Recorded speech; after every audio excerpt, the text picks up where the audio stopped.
County Assembly's documents. May I describe it as the big green volume? So we are now looking at page 337. Yes. And I'll repeat the question for the benefit of the distinguished members who hadn't seen the document. Is that letter authored by the governor? No. Is it copied to the governor? No, Mr. Speaker. Let's look at page 339. Following. Is that letter authored by the governor? My apologies. Thank you so much, Senators. 338. My apologies. 338. No, Mr. Speaker. Is it copied to the governor? No.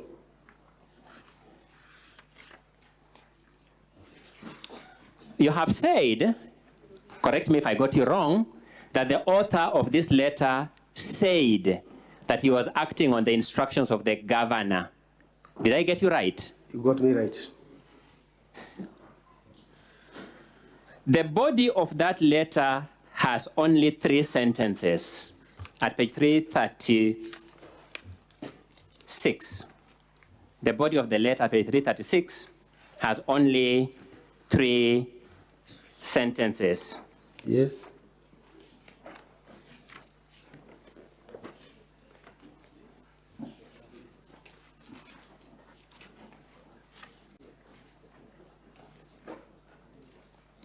Which of the 3 sentences, you can use first, second, or third, which of the 3 sentences says that the author says he was acting on the instructions of the governor? None. None.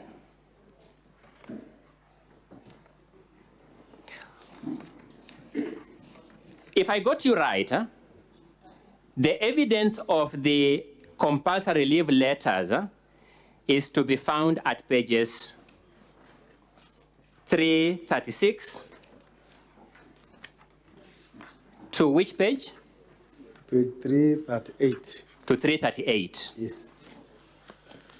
Which of those letters is addressed to you? The one addressed to me is not attached here, Mr. Speaker, but this is a sample because all the letters add the same information except our names only. To save time, are you saying that of all the letters presented to this Senate to support that point, none is addressed to you, the witness on the stand? The samples here, none Is that what you're saying? Am I saying the truth? Yes. Thank you.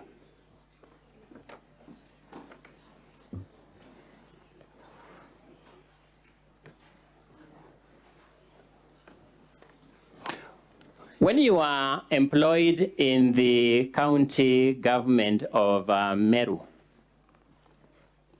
was your employment letter under the hand of the governor?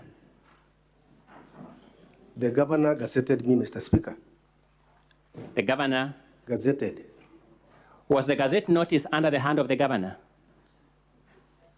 Of course, it is the governor who gazettes. I've asked you a simple question, not what of course it is. I'm asking what in fact it was. Are we communicating? Yes. Was the gazette notice under the hand of the governor? I just know there was a gazette notice. I don't know who said. Mr. Speaker, my question is not ambiguous. I would rather the witness is ordered to answer my question. Yes, it is the governor. Have you presented that gazette notice anywhere in the documents you have given this Senate? No, Mr. Speaker.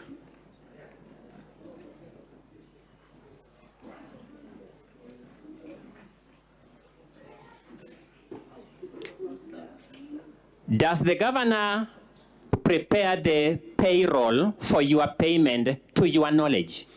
No, Mr. Speaker.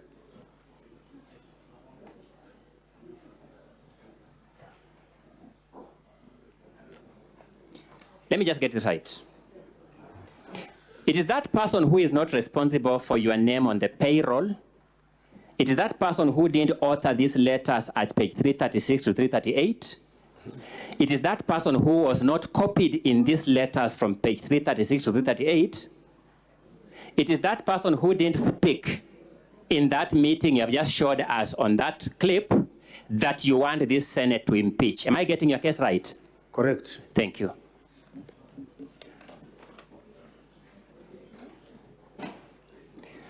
Allow me to refer you to yet another document,